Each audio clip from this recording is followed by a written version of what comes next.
స్వరూపంగా ప్రాతకాల మహాకాళి, మాధ్యాహ్న మహాలక్ష్మి, సాయం మహాసరస్వతి ఈ త్రివిధ పూజా కార్యక్రమాలుగా సామూహిక కుంకుమార్చన కార్యక్రమం నిర్వహించడం జరుగుతుంది.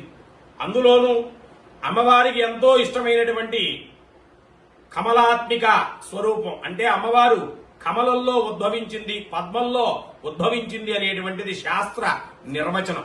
అలాంటి కమల బీజాక్షరం శ్రీ సూక్తానికి సంపుటి జరిపి అనులోమ విలోమ సహితంగా చక్కగా శ్రీ సూక్తంతో అమ్మవారికి అర్చన చేసేటట్టుగా లలితా సహస్రనామం, లలితా త్రిశతి, లలిత మూలమంత్ర ఆమ్నాయ క్రమంగా అమ్మవారి కుంకుమార్చన కార్యక్రమం నిర్వహించడం జరుగుతుంది. తదుపరి సాయంత్రం అమ్మవారికి మహాహారతులు 21 హారతి చక్కగా అమ్మవారికి మహాహారతులు ప్రతిరోజు కూడా నిర్వహించడం జరుగుతుంది. ఈ కార్యక్రమం అంతా కూడా రాజమండ్రి దగ్గర ఉన్నటువంటి కొంతమూరు ప్రాంతంలో 4th బ్రిడ్జి పెట్రోల్ బంకు ఎదురుగా పద్మాక్షి నగర్ అనేటువంటి ఆ నగరంలో అమ్మవారి యొక్క పూజా కార్యక్రమాలు, సూర్యారాధన, సూర్య కళ్యాణం, తదుపరి ఆ మాఘమాసంలో పక్షప్రయుక్తంగా అంటే 15 రోజులు మాత్రమే జరుగుతుంది ఈ కార్యక్రమం. ప్రతి సంవత్సరం కూడా ఈ రకంగానే బ్రహ్మాండంగా వడలి కుమార శర్మ గారు నిర్వహిస్తూ ఉన్నారు.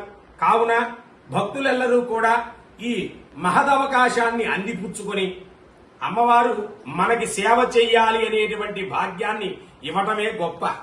కలిలో 3 లక్షణాలు ఉంటాయి, గుర్తుపెట్టుకోండి. ఆరోగ్యం, ధనం, మనశ్శాంతి, ఈ 3 కావాలి ఎవరికైనా సరే. ధనం ఉన్నటువంటి వాడికేమో మనశ్శాంతి ఉండదు, ఆరోగ్యం ఉన్నటువంటి వాడికేమో ఆ ఆరోగ్యప్రదాయకంగా తిరుగుతూనే ఉంటాడు కానీ ఎప్పుడు ఏదొచ్చి మీద పడుతుందో తెలియదు.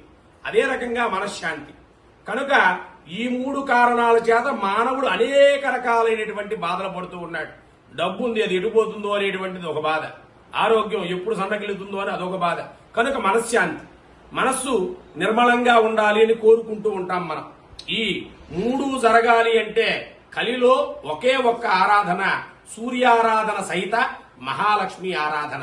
ఆ ఆరాధనని చక్కగా నిర్వహిస్తూ ఉన్నారు కాబట్టి ఔత్సాహికులు, భక్తులు ఎల్లరూ కూడా ఈ కార్యక్రమంలో పాల్గొని అమ్మవారి కృపా కటాక్షలకు పాత్రులు కావలసిందిగా మనవి చేస్తూ ఉన్నాం.